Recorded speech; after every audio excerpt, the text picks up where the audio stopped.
তাদের কথা সত্য হইতো। এখন ওনারা যুক্তি দিতে পারে, যুক্তি দেয় শয়তানে। কেন যুক্তি দেয় বলেন তো? শয়তানে যুক্তি দেয়। ইমানদারেরা অত যুক্তি টুক্তি খোঁজে না, এরা সোজা রাস্তা খোঁজে। কথা বলেন ঠিক কিনা? হ্যাঁ, সোজা রাস্তা খোঁজে। যারা শয়তানের দলে দলভুক্ত এরা বিভিন্ন যুক্তি খোঁজে। যেমন এক আল্লাহ তাআলার এক বান্দা, মুমিন বান্দা, মৃত্যুর সময় শয়তান আইছে তাকে ধোঁকা দেওয়ার জন্য। বলে কি জানেন? কই তুই যে জীবন ভরা এক আল্লাহ এক আল্লাহ করলি, আল্লাহ যে এক, তোর কাছে তার কি প্রমাণ আছে? মনে হয় আমি আপনাদেরকে বুঝাইতে পারি। বুঝছেন? কে যুক্তি দিল বলেন তো?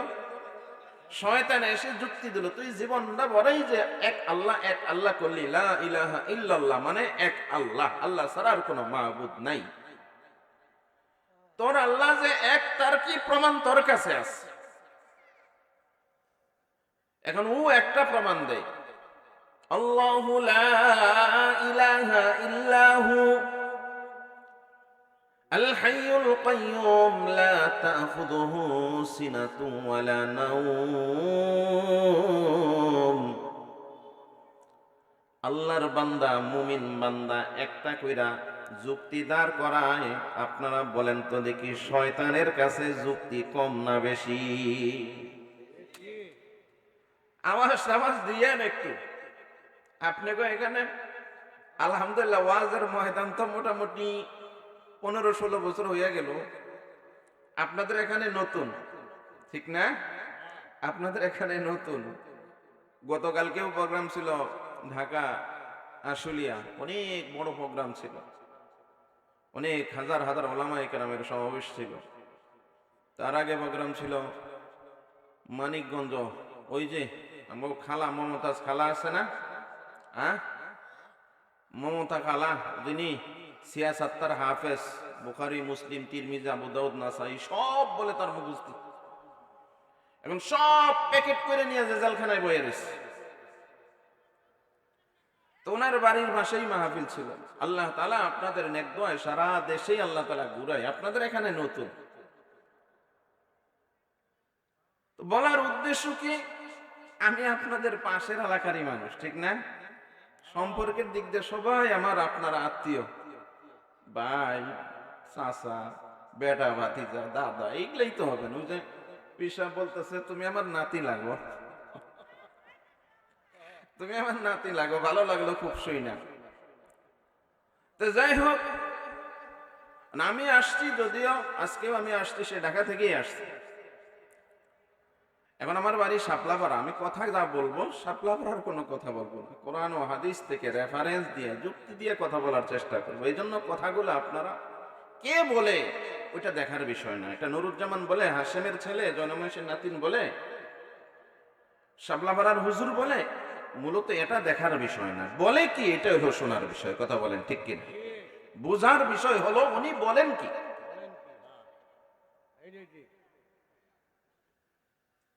এখন শয়তান যুক্তি আরেকটা দাঁড় করাইছে, আর যুক্তি ওটা ফেল করে গেছে। তাহলে তোমার যুক্তি তো খাটলো না, তাইলে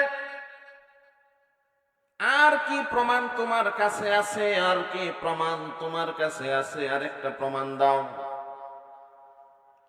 মুমিন আরেকটা প্রমাণ দেয়, শয়তান বিপরীত আরেকটা দলিল দিয়া তার প্রমাণটাকে খণ্ডন কইরা দেয়। লক্ষ লক্ষ বছর তো মাস্টারি কইরাইছে। কথা বলেন ঠিক কিনা? শয়তান লক্ষ লক্ষ বছর কি করছে? মুআল্লিমুল মালাইকা, ফেরেশতাদের উস্তাদ, ফেরেশতাদের শিক্ষক ছিল। এখন অভিশপ্ত হইল কেমনে? যেদিন তার দিলের ভিতরে অহংকার ঢুইকা গেল। যেমন অহংকারী কখনো সাকসেস হতে পারে না, অহংকারী কখনো সফল হতে পারে না। অহংকার যুগে যুগে যারাই অহংকার করেছে তারাই তাদের অধঃপতন হয়েছে। চিল্লায় বলেন ঠিক কিনা? ওই যে দেখেন নাই, 5 বছরের কথাই কইয়া 17 বছর খেয়ে গেল। হ্যাঁ, 5 বছরের কথা কইয়া কত বছর খেয়ে গেছে? 17 বছর। মানুষের মনে একটা ধারণা হয়ে গেছে এই ডারে নামানোর ক্ষমতা কারো নাই। কথা বলেন ঠিক কিনা? ওরে নামানোর মতো আর ক্ষমতা কারো নাই। আল্লাহ বলেন, বান্দা তোমার ক্ষমতা যেখানে শেষ হয়ে যায়, মনে রাখবা আমি আল্লাহ তাআলার ক্ষমতা সেখান থেকে শুরু হয়ে যায়। ঠিক কিনা? আমার আর আপনার ক্ষমতা যেখানে শেষ, ওখানেই আল্লাহর ক্ষমতা শুরু। আল্লাহ বলেন, আল্লাহু লা ইলাহা ইল্লা হুয়াল হাইয়ুল কাইয়্যুম লা তা'খুযুহু সিনাতুন ওয়ালা নাওম। আল্লাহ চিরঞ্জীব, চিরদিন তার ক্ষমতা, তার ক্ষমতার মধ্যে কখনো ভাটা পড়ে না। তিনার ক্ষমতা কেউ কেড়ে নিতেও পারে না। মিস্টার ইবলিস আমাগো শত্রু। আল্লাহ বলেন, ইন্নাহু লাকুম আদুউম মুবিন। প্রত্যেকটা আদম সন্তানের শত্রু হলো ইবলিস। চিল্লায় বলেন ঠিক কিনা? নাকি কারো বন্ধু? হ্যাঁ, কিছু মানুষের বন্ধু। ওই যে যারা ওয়াজের কথা কইয়া আসলে বইয়ে রয়েছে, কথা কন না কেন? তাগরের বন্ধু, আমাগো না। ঠিক কিনা? মুমিন বান্দার বন্ধু না। অহংকার করলো। কি দিয়ে অহংকার করলো? আল্লাহ বললেন, উসজুদু লি আদম। আল্লাহ বলে আদমকে সিজদা করো, আদমকে সম্মান জানাও।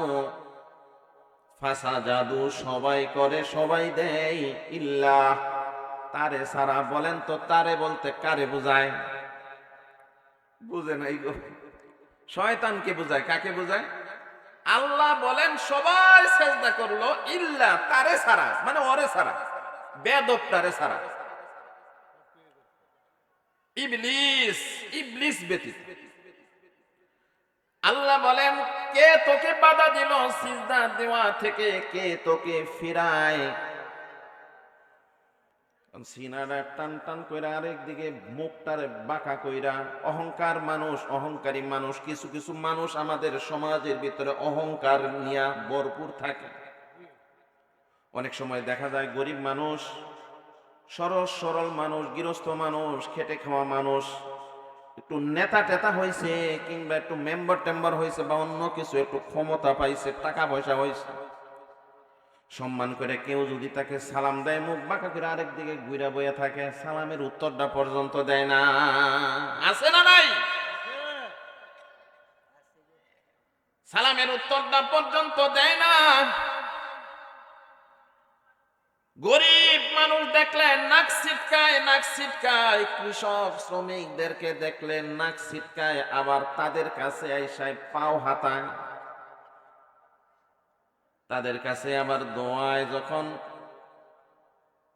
যখন স্বার্থ সিদ্ধি করতে চায়, যখন স্বার্থ উদ্ধার করতে চায়, তখন আর গরিব আর ধনীর ভেদাভেদ করে না। কথা বলেন ঠিক কিনা? জীবনেও কোনোদিন নামাজ পড়ে না।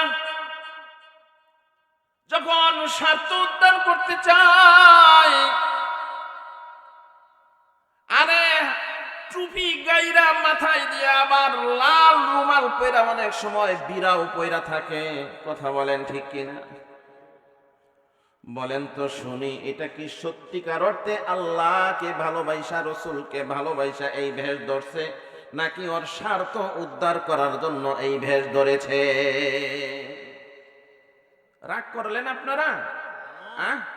করলে করুন গা, একবার দাওয়াত দিচ্ছেন, আর না দেবেন।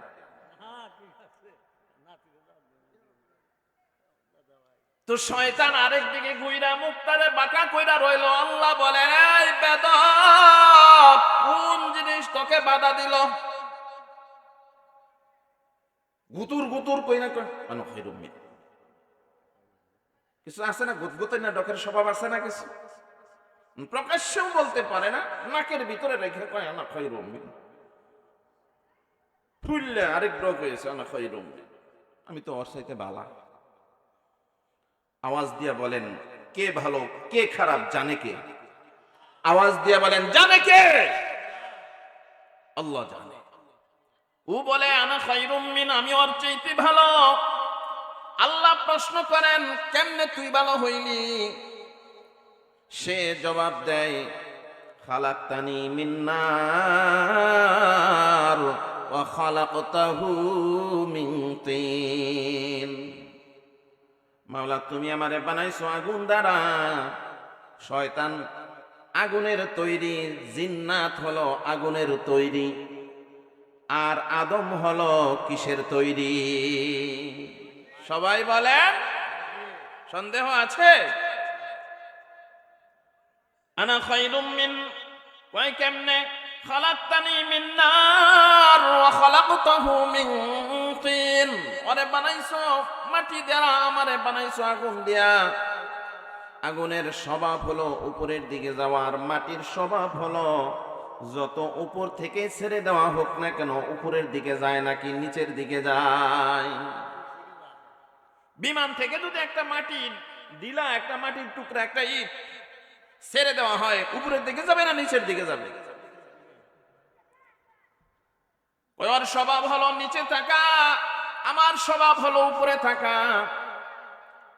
উপরের হইয়া আমি কেমন করে নিচের তাকে আমি সিজদা করব? আল্লাহ সাথে সাথে বললেন, ফাখরুজ